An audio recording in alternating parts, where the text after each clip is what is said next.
আচ্ছা, অনুষ্ঠানের পরিশেষে আমরা একটু বলতে চাই যে আমাদের সাংবাদিক ভাইরা যারা আছেন এবং দর্শকদের দৃষ্টি আকর্ষণ করে যে আপনাদের জন্য সামান্য আপ্যায়নের ব্যবস্থাও করা আছে। অনুগ্রহ করে ফুড কাউন্টার থেকে খাবার প্যাকেট সংগ্রহ করে দেবেন।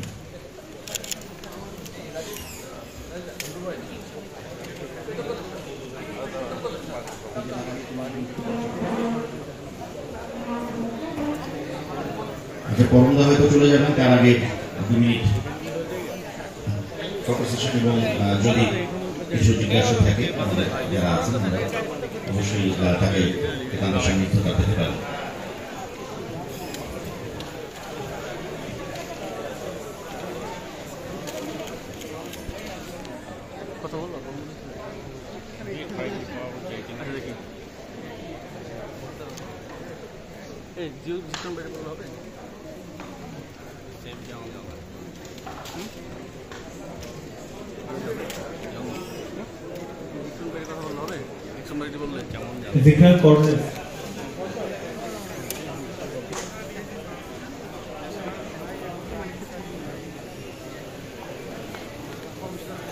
Hello.